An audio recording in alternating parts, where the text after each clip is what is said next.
नमस्कार, मैं पंडित सुशील कुमार शर्मा अथर्व ज्योतिष केंद्र एवं आचार्य पूजा भंडार में एक बार पुनः आप सभी का स्वागत करता हूं। आज का जो हमारा विषय है वह राहु ग्रह के ऊपर है। राहु ग्रह है हमारे जीवन में किस प्रकार से शुभ और अशुभ प्रभाव लेकर आता है, उसकी चर्चा आज हमारे इस विषय में होगी। राहु की यदि बात की जाए तो राहु एक स्वरभानु नाम का असुर था जो समुद्र मंथन के समय दिव्य अमृत की बूंदें धोखे से पी गया था। उसकी जो शिकायत है वह सूर्य और चंद्र ने भगवान श्री विष्णु से की। उसके गले से नीचे उतरने से पूर्व ही सुदर्शन चक्र के द्वारा उसका गला काट दिया गया। जो सिर है वह राहु कहलाता है और जो धड़ है वह केतु कहलाता है। यदि राहु के शुभ प्रभावों की बात की जाए तो राहु के शुभ प्रभाव, जब हमारे राहु किसी मित्र लग्न में विराजित हैं या किसी मित्र ग्रह के अनुसार हैं, तो वह हमारे जीवन में उन्नति दिलाता है। राहु हमारे जीवन में इस प्रकार से, जैसे ये कह सकते हैं कि वह जातक को आगे बढ़ने के लिए प्रेरित कर देता है। यह जातक की वाक पटुता को उजागर करता है, जातक को वाक पटु बनाता है और इतनी क्षमता उसमें आ जाती है कि वह शत्रु को मित्र तक बना सकता है। लेकिन यदि कुंडली में राहु अशुभ प्रभाव लिए हुए हैं तो वह आपको धोखाधड़ी के केस में, इसके साथ ही आपको कोर्ट कचहरी, जेल गमन के योग तक करवा देता है। राहु जब नीच अवस्था का होता है तो जातक को किसी असाध्य बीमारी में डाल देता है जिसका निदान ना तो डॉक्टर के पास में होता है ना ही किसी वैद्य के पास में होता है। हम सिर्फ रिपोर्ट करवाते चले जाते हैं और उनकी जो रिपोर्ट की जो आती है वह नेगेटिव चली आती है। हमें किसी प्रकार की कोई व्याधि नहीं होती है, ना ही हमें रोग का पता पड़ता है। यह राहु के निमित्त होता है। राहु जब हमारी कुंडली में नीच का हो या शत्रु क्षेत्री बैठा हुआ हो तो वह हमारे शरीर को धीरे धीरे तोड़ता चला जाता है। कई बार ऐसी स्थिति राहु के कारण बनती है कि जो हमारा भला चाहते हैं हम उनके प्रति ही हमारा जिसे कहते हैं क्रोध व्यक्त कर देते हैं, और जो बुरा करने वाला होता है हम उसके प्रति लग जाते हैं। राहु कई बार ऐसा होता है कि राहु हमें उचित निर्णय नहीं लेने देता। राहु हमें किसी ना किसी, यहां तक कि यदि राहु शुभगामी होता है तो हमें विदेश यात्रा करवा देता है, और वहीं यदि राहु के अशुभ प्रभाव होते हैं तो विदेश यात्रा में हमारे साथ में धोखाधड़ी हो जाती है। हम वहां जाके फंस जाते हैं, हमें वहां पर कोई रास्ता नहीं मिलता। राहु के कार्य, जिसे ये कह सकते हैं कि अशुभता बहुत ज्यादा व्याप्त रह जाती है। उसकी यदि दृष्टि की चर्चा की जाए और दृष्टि यदि किसी नीच ग्रह के ऊपर या दूसरे ग्रह के दूसरे भाव के ऊपर है, यदि पंचम स्थान हो गया, नवम हो गया या फिर दसम हो गया, तो वहां पर ऐसी स्थिति कहा जाता है कि नौकरी में व्यवधान पैदा हो जाता है, संतान पक्ष के प्रति व्यवधान पैदा हो जाता है, हमारे जिसे ये कह सकते हैं कि लाभ जहां जितना होना चाहिए उसमें हमें व्यवधान पैदा हो जाता है। राहु कहीं हद तक हमारे शुभ फलों को तोड़ता है। राहु यदि अशुभ विराजित है तो ये कह सकते हैं कि हमारे सुखों में कमी करता है। ये जितना हमें मिलना चाहिए उतना नहीं मिलता है।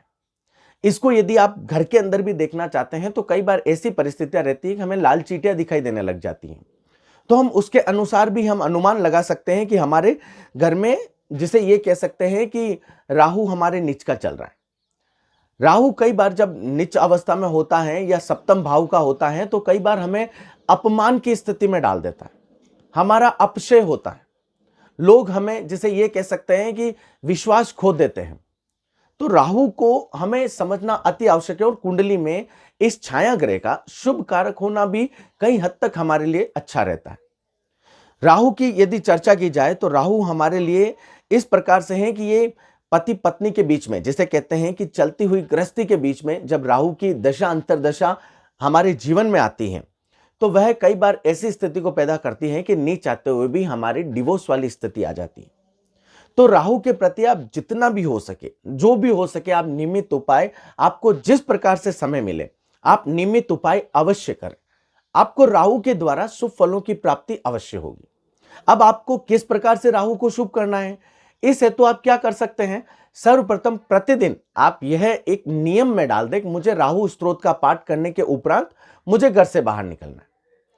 राहु स्तोत्र का पाठ करने के उपरांत जब आप घर से बाहर निकलोगे तो राहु के जो अशुभ हैं, तत्व हैं, वह आपके साथ नहीं चलेंगे। इसके साथ ही आप अपने जिसे ये कह सकते हैं कि जहां पूजा स्थल है या फिर आपका जहां पर व्यावसायिक स्थल है वहां पर मोर पंख को स्थापित कर सकते हैं। वह भी आपके लिए अति शुभ कारक रहेगा।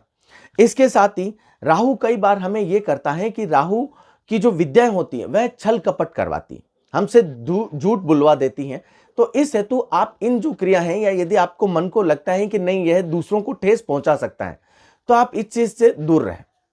जहां तक आप गलत भोजन ना करें, ठीक है ना। मैं यही कहना चाहता हूं कि आप सात्विक आहार पर चलें, वह भी अति उत्तम योग कारक है। इसके साथ ही यदि आप राहु के दुष्प्रभावों से बचना चाहते हैं तो आप प्रतिदिन माला का जाप कर सकते हैं, ओम रा राहवे नमः। इस माला का जाप करने के बाद भी राहु के जो अशुभ तत्व हैं वह नष्ट होते हैं। इसके साथ ही यदि किसी जातक के पेट दर्द करता है या वो लगातार करता रहता है, तो वह भी ऐसा हो सकता है कि जातक के राहु के संबंधित तकलीफ है। यदि किसी को श्वास के संबंधित परेशानी है तो भी हम देख सकते हैं कि यह राहु जातक के नीच का चल रहा है। तो उस अवस्था में भी जातक भोजन दे सकता है। जैसे कोई कुत्ता दिख गया तो उसको भोजन दे दिया, कोई गाय दिख गई तो उसको भोजन दे दिया, तो वह अति शुभ कारक रहता है। यदि आपको कोई गरीब दिख जाए तो आप उसको भी भोजन करवा दें, इससे भी राहु के अशुभ तत्व कहीं हद तक शांत रहते हैं। एक बात मैं और कहना चाहता हूं कि यदि कोई जातक भगवान हनुमान जी की पूजा करता है तो उस जातक के भी राहु के दुष्प्रभाव दूर होते हैं। तो आप नियमित रूप से भगवान हनुमान जी की पूजा कर सकते हैं, यह भी राहु के जो दोष हैं उनको तोड़ता है। इसके साथ ही आप राहु शांति हेतु आप हवन करवा सकते हैं। राहु की शांति के हवन करवाने के बाद भी जो राहु के अशुभ प्रभाव हैं उससे आपको छुटकारा मिलेगा। इसके साथ ही आप भगवान भैरव की पूजा भी कर सकते हैं। शास्त्रार्थ अनुसार ऐसा कहा जाता है कि जातक यदि भैरव की नियमित रूप से पूजा करता है तो भी राहु के जो अशुभ प्रभाव हैं वह जातक को नहीं मिलते हैं। इसके साथ ही जातक अपने घर के अंदर साफ सफाई का पूर्णतया से ध्यान रखें। यदि वह साफ सफाई का पूर्णतया से ध्यान रखते हैं तो भी राहु उनके घर में या उनकी कुंडली में अशुभ प्रभाव लेकर नहीं आता है। यह बहुत छोटे छोटे से उपाय हैं जिसके द्वारा आप राहु के प्रति या राहु के द्वारा जो आपके अशुभ प्रभाव जीवन में चल रहे हैं उसके द्वारा आप मुक्ति पा सकते हैं। कई जातक ऐसे होते हैं जिन्हें रोग पक्ष में कहीं भी कोई समाधान नहीं मिलता है या व्यापारिक पक्ष में उनको परेशानी का सामना करना पड़ता है। तो यहां पर व्यापारिक पक्ष वाले नियमित रूप से राहु स्तोत्र का पाठ करें। और जो लोग ऐसा हैं कि जिनको असाध्य बीमारी है, वह नियमित रूप से रात्रिकालीन 7:30 बजे से लेकर 8:30-9 बजे से के मध्य आप राहु कवच का पाठ करें। राहु कवच का पाठ करने से भी जातक के एक ओरा उत्पन्न होता है जिसके द्वारा जातक को जो रोग पक्ष हैं या जो बीमारी चल रहे हैं उसमें कहीं हद तक जातक को निजात मिलती है। आप इन छोटे छोटे उपायों के द्वारा भगवान जो राहु हैं उनको आप संतुष्ट कर सकते हैं और जो दुष्प्रभाव हैं उनसे आप मुक्ति पा सकते हैं। क्योंकि जब तक राहु सही रहेगा आपके व्यापार, नौकरी, पारिवारिक जीवन में आपको किसी भी प्रकार की कोई दुविधा का सामना नहीं करना पड़ेगा। क्योंकि यह छाया पुरुष है, यह निमित्त, उसकी दृष्टि भी जिस ग्रह के ऊपर पड़ती है वहां पर कुछ ना कुछ वह अशुभता छोड़ के चलता है। यह उपाय आप अवश्य करें। इसके साथ ही यदि आप कुंडली या हस्तरेखा के बारे में किसी भी प्रकार की आप जानकारी चाहते हैं तो मुझे आप व्हाट्सएप से संपर्क कर सकते हैं। आपको जो डिस्क्रिप्शन बॉक्स है आप उसमें जाकर आप लिंक ले सकते हैं या उसमें जाकर आप नंबर ले सकते हैं। आपके द्वारा पूछे गए सवालों के मैं जवाब निरंतर दे रहा हूं, फिर भी यदि कहीं मेरे से त्रुटि रह गई है तो मैं उसके लिए क्षमा प्रार्थी हूं। आपके जो भी ज्योतिष के संबंधित सवाल हैं आप मुझे इनबॉक्स में भेज सकते हैं। आपको उचित समय मिलने के बाद में आपको जवाब अवश्य दिए जाएंगे। आपका दिन मंगलमय हो। हरे कृष्णा।